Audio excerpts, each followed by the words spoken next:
שלום וברוכים הבאים לחממה האקולוגית בעין שמר.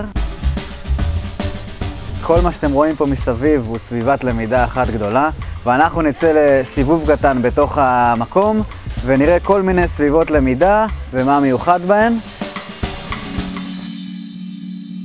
לי דרך אגב קוראים נועם, אני רכז הדרכה בחממה. בואו נעשה סיבוב.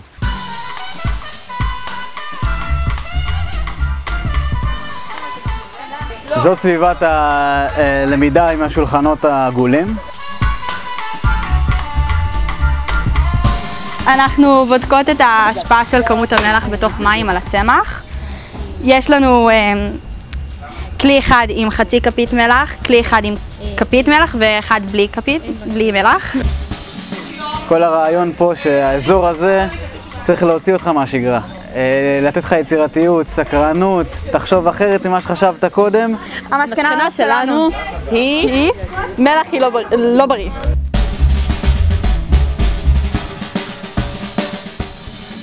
תוך כדי החיפושים שלי אחרי דרך חווייתית יותר, התנסותית יותר של למידה, פגשתי את אביטל.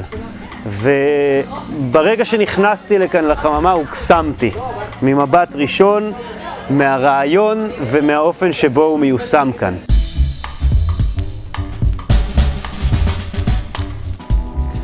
שאנחנו מנסים לראות אם אפשר לקחת חקלאות ואקולוגיה וחינוך, לערבב את זה ביחד עם קצת קפה ולעשות דברים מופלאים. איקה והחממה בעין שמר מכירים הרבה שנים, לומדים אחד מן השני, ואני חושב שזה תהליך של הפריה הדדית שהמוקד שלה הוא בעין שמר, אבל היא בהחלט מקרינה רחב מאוד.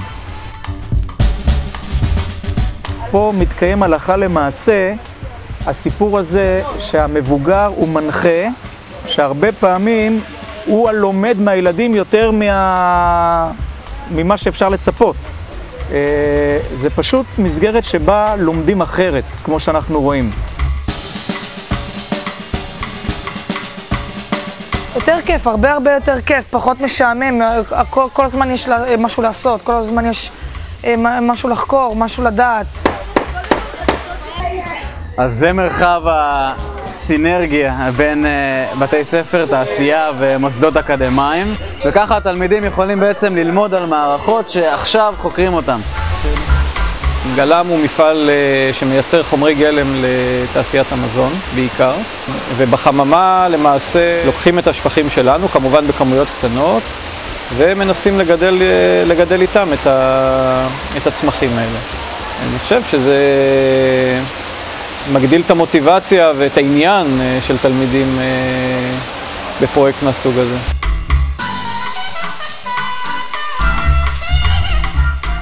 ברוכים הבאים למעבדת האצות, האזור הסטרילי. פה חוקרים כל מיני דברים מטורפים.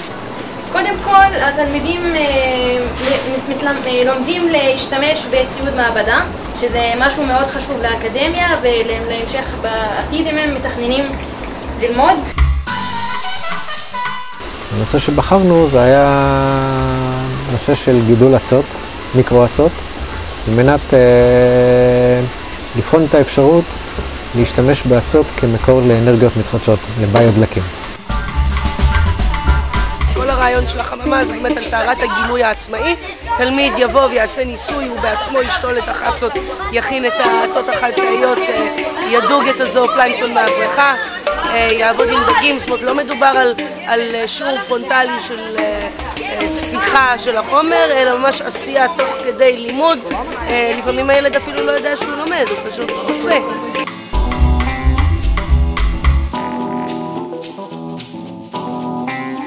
אז בצריף פה, מה שחשוב לראות זה שבעצם הילדים, התלמידים, אוספים המון מידע, ואז הם יכולים לקחת ולאבד את המידע הזה, גם להכניס אותו למחשב, גם לקחת את הנתונים, לעשות מהם גרפים, וגם להתאמן איך אתה מציג מצגת בעצם לפני קהל.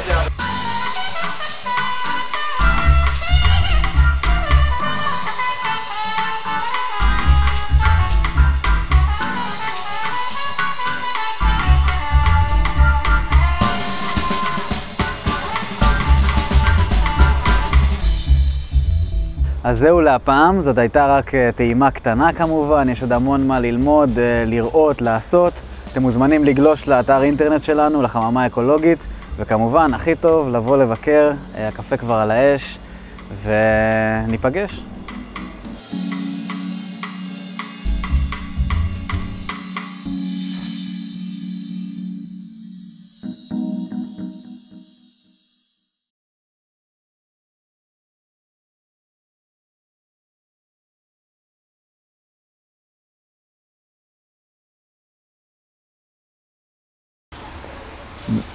אנחנו עשינו כמה מפגשים פה עם שני אנשים מדהימים מבית ספר הייטק היי בסן דייגו, לארי ורוב, ובילינו כאן בלילה, אכלנו כאן ושוחחנו.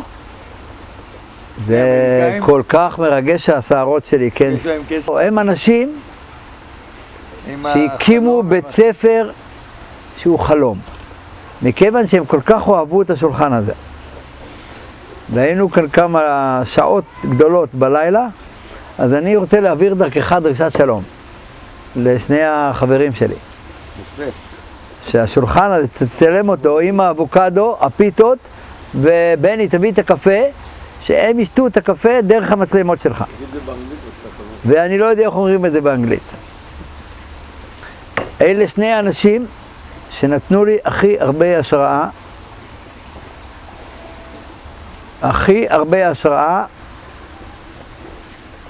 איך הופכים את החינוך לדבר יפה.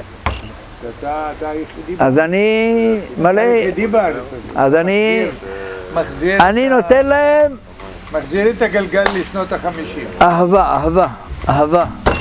אהבה לחינוך.